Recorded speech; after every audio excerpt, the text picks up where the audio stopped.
Hey everybody, today I'm here to talk about a cheesy B movie or grade Z movie, depending how you want to look at it. It's 1957's The Man Without a Body. And this particular type of film I grew up with on TV, on Chiller Theater and Creature Features in the New York area. I remember vividly seeing this as a child. One scene that's kind of creepy is way at the end. I'm not really spoiling anything, I don't think, when this head is attached to a body at the end of the movie, and it's encased in kind of this big bandaged kind of thing, and it rises from its slab and stuff. I remember that part, but the rest of the movie escaped me. And it's hard to find this movie. This particular movie is not available.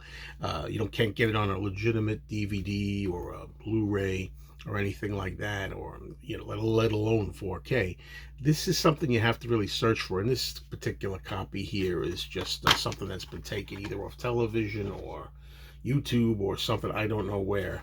But I know right now, as I make this video, it's available on YouTube if you want to check it out. It's one of those movies so bad it's good, I think. First of all, the plot is completely wacky. We have a wealthy industrialist who is very powerful and a real rich mogul, and he learns that he has an inoperable brain tumor and he's going to die shortly. And naturally, he's not going to settle for that, so he wants to try to find a way to prolong his life. And he finally hears about a young doctor in London, I believe, who specialized in taking heads and transferring them, and also brain transplants. So therefore, he thinks he's found the person that can help him. And what he decides to do is try to locate probably the most brilliant, intelligent brain he can find. And the idea is to get that head and to kind of try and imbibe it with all the sensibilities and all the life knowledge and everything that he has, so this wealthy man can transport his own brain and thoughts into this other thing. Turns out he settles for Nostradamus, the great philosopher, the genius. He actually has the assistance of a drunken doctor somewhere that he pays off to go and locate Nostradamus's grave, who was buried in the 1300s, I think, and cut off its head.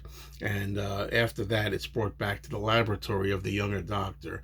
And this older, wealthy man is trying to put its sensibilities of himself in there, trying to make Nostradamus's brain his own so that it can carry on as him after he's gone, which is completely lame and completely ridiculous and absurd and couldn't be done. But you don't think about things like this when you're watching a movie that's just supposed to be a fun, good, cheesy time. There's unintentional laughs in here, and that helps you get through it. There is a lot of talking in here, and no real monster action to speak of until the end, which is the part I remember as a child.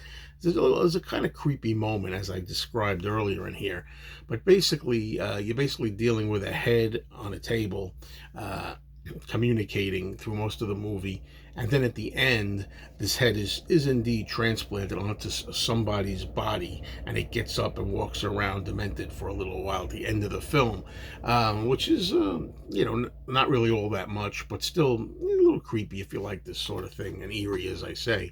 I gotta say, the acting in here is nothing really special, with the exception of the lead actor, I guess, that being George Coulouris, who plays the older, power-hungry, wealthy man who doesn't want to die and is going to stop at nothing to make his name live on. And he really takes this seriously. And some people may say that George Coulouris is over the top in this. I think such a movie and such a character requires that kind of approach to it, so I'm not too upset about that. But playing the younger doctor, the one who does all the medical work, is Robert Hutton. Robert Hutton here plays it kind of straight, kind of reserved and quiet. He doesn't seem like he's loving the material, and can't really blame him. His assistant is played by Julia Arnall. She doesn't really have much to do in the movie, not to speak of.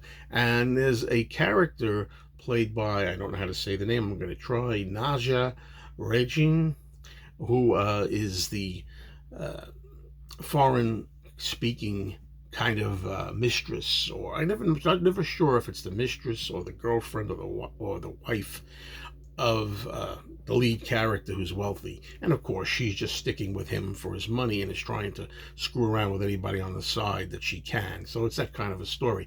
The people in this movie are not very likable at all. And, but that's okay. When it comes to rating movies like this, I have a hard time. I rate my movies on 4 stars, not 5 stars. And sometimes the enjoyment level is more than the movie's worth. So on a scale of 4 stars, I'll give this a 2, which is like fair. Okay, it's a fair movie. It's not a good movie. But on the cheese factor, if you like such a movie, you might get a little something out of it for fun. You know what I mean? A little more than that. So yeah, The Man Without a Body, a 1957 release from Film Plays Limited. And it was made in 56 and released in 57, I believe. British production. Thanks for watching, everybody.